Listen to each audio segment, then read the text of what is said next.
যদি আইনে থাকো কড়াকড়ির সাথে ফেরত দেবো, আর না বড় রাস্তায় দিয়ে চলবে না, খালের গতিতে চলবে অথবা ট্রাকের হাসপাতালে নিয়ে যাবে। জরুরির মতো সেইটা কেন?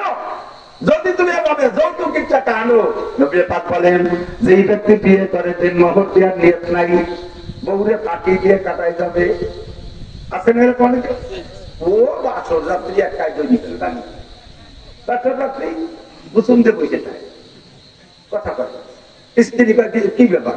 এত প্রত্যাশিত বিয়ে আমাদের দুজনের, এত তাবিজ নীতি এত বয়স হয়ে যাবে একটা বিয়ে হলো, আজকের রাত করে বাসর রাত করে আনন্দের রাত, তুমি ওর মুখোড়া বিষয় তোমার 3 লাখ টাকা দেনা এই মাথায় থাকতি এইভাবে এত খুশি আছে।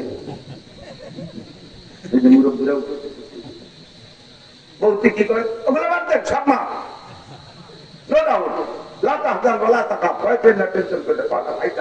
চলে আসেন এই বাপ মাপ না, এই টাকা কিয়ামতের ময়দানে ওদিকে দেয়া লাগবে।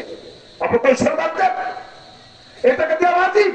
আপনি কে টাকা 3 লাখ টাকা আনলে সে টাকা যেমন দেওয়া ফরজ বাতিল, এই টাকা আপনাদের এরকম ফরজ হবে, কোনো ফাঁকি মুখে দিতে পারবে না। হুজুর বলেন যেই লোকটা বিয়ে করে মোহর দেওয়ার ইচ্ছা নাই, যে কোনো কৌশলে ওটাকে ফাঁকি দেওয়ার ইচ্ছা করে, আর শ্বশুর বাড়ি থেকে পয়সা খাওয়ার ইচ্ছা আছে, যৌতুক নিয়ে করে যা আইও বলতে আমাকে জানেন এই লোকটা হাসরের মাঠে আল্লাহর সাথে আমার সাথে আসবে ব্যভিচার হিসেবে, জিনাকুর হিসেবে। তোর বউ হালাল হয় নাই, কারণ মাল হালাল করার জন্য মালের টাকা দেওয়া লাগে, স্ত্রীকে হালাল করার জন্য টাকা দেওয়া লাগবে, সেই টাকা তুমি দাও নাই।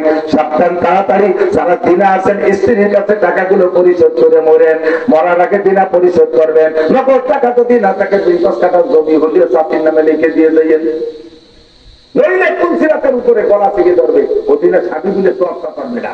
এগুলো কুম্ভে দিল তুমি এবার কে সিনেমা না সিনা লাগবে না টাহা ভেলা কি টাকা 1000 টাকা তুই আনে টাকা হাতে দিয়ে দাও, বাচ্চা ঘর কি দিয়ে দাও, আমার বেঁচে যাচ্ছি দাও, ও তো পাবলিক নিয়ে দেখে যা টাকা ভেলা। আল্লাহ দাম দাম থেকে লোক বেশি একটা বুড়ি উল্টো হতে একটা বুড়োর গলা শুনে যাবে,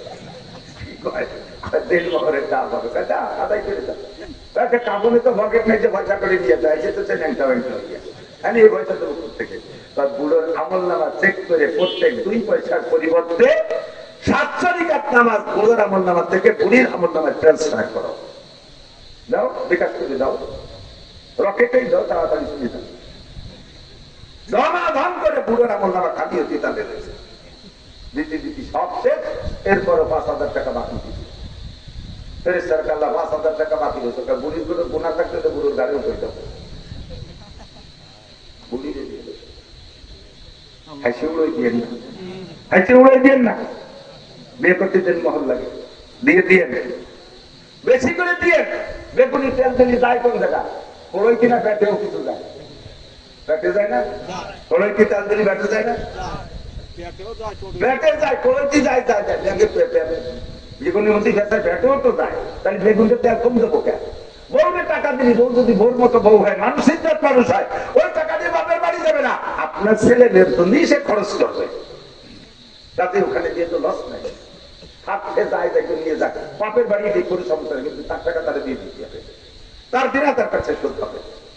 এখন আমরা বিয়ে করার সময় বিয়ে করছি নিজের জন্মতে, অথচ বউটার কিছু ভরে এত প্রেশার, এত প্রেশার। ফাঁকা আর একটা কথা বলে যাই, কোন মহিলা বিয়ে পরে যদি শ্বশুর বাড়ি আসার পরে টপ টপ করে শুধু কন্যা সন্তান হতে থাকে, শুধু মেয়ে হতে থাকে, স্বামী তো তাদের সব কিছু দেখতেই পারে না, বারবার সিগন্যাল দেয়, ধীরে তো ভিতর মাইয়ে হয়, তাহলে কিন্তু বিয়ে আসতে হবে, তাহলে মাইয়ে ওয়ান আর ছেলে ওয়ান, এর দায়িত্ব তো বিটি,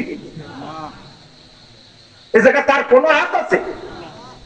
সাথে সাথে বরঞ্চ ওই মহিলাটার পেটে যদি বারবার কন্যা সন্তান হয়, ছেলে হইলে কিন্তু মহিলাদের হিম্মত বড় হয়, তারা সাহস হয়, তারা সাহসী হয়, তাদের বুধ বড় হয়। আর মেয়ে হইলে মন খারাপ, তার ভিতরে যদি স্বামী পিতার একটু সাথ দেয়, বলেন কেমন লাগে?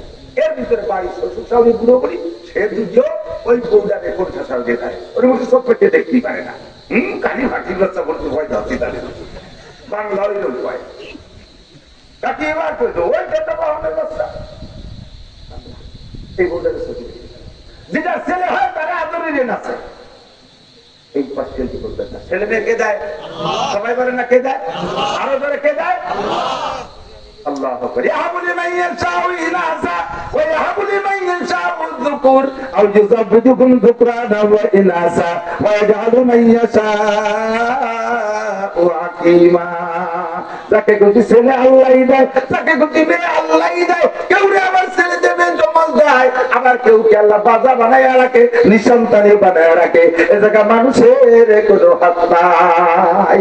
কাজেই তোমরা যদি এই মেয়েটার পর অনার্থক জুলুম করো, তারপর যদি প্রেসার ক্রিয়েট করো, তুমি আল্লাহর কুদরতকে অস্বীকার করেছো, দোষারোপ করছো মেয়েটাকে। তুই শুধু মেয়ে পয়দা দিস, দোষ দিচ্ছ মেয়েটাকে, আল্লাহর দিকে তুমি দোষ নেও না। কাজেই তুমি আল্লাহর কুদরতের পর হস্তক্ষেপ করেছো। ইমানগত দিক দিয়ে তুমি বেঈমান হয়ে গেছো, ইমান নষ্ট হয়ে গেছে। তাড়াতাড়ি তওবা কইরা ওই মেয়ে হওয়া মৌদারে বুড়ো বুড়ি সহ বাড়ির সবাই আদর আল্লাহ করবা, তারে সাহস দিবা না, মন খারাপ করো না। তোমার মেয়েদের বিয়ে আল্লাহর ব্যবস্থা করবে, তুমি মন খারাপ করো না। আল্লাহ নবী বলেন, যাকে আল্লাহ তাআলা পরপর তিনটা কন্যা সন্তান দান করে, আল্লামাহুন্না ওয়া আত্তারাহুন্না, এই মেয়েগুলোকে দিলেন শিক্ষা দিয়া, আদব আর ভদ্রতা শিক্ষা দিয়া, একটা উত্তম দিনদার একটা ভদ্র ছেলে থেকে বিবাহের ব্যবস্থা করে স্বামীর বাড়ি পাঠায়। নবী পাক বলেন, ফুতিহাত লাহু আবওয়াবুল জান্নাহ, ওই লোকটাকে আল্লাহ তাআলা জান্নাতে যাওয়ার জন্য 8টা দরজা খুলিয়া দেয়। হাদিসে পাইলাম না পরপর 3টে পুত্র সন্তান হইলে তাদের জন্য, সেই বাপের জন্য এই ফজিলত, এই যে হাদিসে নাই, তার জন্য অন্য ফজিলত, কিন্তু কন্যা সন্তান হইলে এই ফজিলত আল্লাহর নবী বলে দিয়েছেন। আর সেই মহিলাটাকে তুমি প্রেসার দাও, এইটা চরম অন্যায়, চরম অন্যায়। আপনাকে বিব্রত রহিতে আসে নাই কে গো, আপনি পারে সকলের তরে সকলই মুরা, প্রত্যেকে মুরা পরের তরে। মহিলারা খেয়াল করবেন, এত মহিলাদের পক্ষে বললাম। এবার মহিলারা লক্ষ্য রাখবেন, আপনার স্বামী আপনার ভরণ পোষণ, কাপড় চোপড়, ফোর পোষের জন্য কি পরিমাণ পরিশ্রম করে। শীতের রাত্রে আরামে কম্বল গায়ে দিয়া বাচ্চা কাচ্চা নিয়ে ঘুমিয়ে আছেন, আপনারা তো বাইরের খবর রাখে না। আমি মৌলানা নাসির পুরোটা শীতকাল রাস্তায় রাস্তায় ঘুরি, একটা রায় তো বিছানায় পিঠ দিতে পারি না। আমার বউ বাচ্চা আরামে ঘুমায়, আমি রাতভর রাস্তায় রাস্তায় কাটাই। এই রাস্তায়টা আরো কত পরিশ্রমীকে দেখি, ট্রাকের ড্রাইভার, বাসের ড্রাইভার, প্রাইভেটের ড্রাইভার, কত ভ্যান চালাইনে, অটো চালাইনে, নসিমন পরিবহনের ড্রাইভার চিট করে কাঁপতেছে, হ্যান্ডেল করে ফাঁকা বাতাসে মাল বহন করতেছে। 2টা পয়সা কামাই করে নিয়ে তোমার ভরণ পোষণ দেবে, তোমার চাউল ডাউল কিনবে, তোমার শাড়ি টুড়ি কিনবে, তোমার পছন্দই কিনবে। ঈদের আগে ঘন ঘন টিপ মারে যাতে তোমার সুখে শান্তিতে রাখবে। বাসায় আসার পরে তুমি খ্যাকশিয়ালের মতো ভ্যাকসি মেরে পড়ো, এটা নাই ওটা নাই। এই ছাতা কি মানসি পড়ে নাকি? এই আচরণ করলে তার কলিজাটা ছিদ্র হয়ে যায়। অনেক পুরুষ আত্মহত্যা পর্যন্ত করতে বাধ্য হয়। স্বামী জানবে, হাসি মুখে বরণ, আলহামদুলিল্লাহ। আমি তোমার জন্য আজকে ইচ্ছা করে একটা সাধারণ কাপড় নিয়ে আসি, তুমি এইদিকে আলহামদুলিল্লাহ বলে আমার ঠাট্টা দেখি, বলবেন কি বাবা? আপনি আপনার স্বামীকে বলবেন, ঠাট্টার কি আছে? আমি আপনার স্ত্রী, আপনি আমার যদি সিরান একটা পরে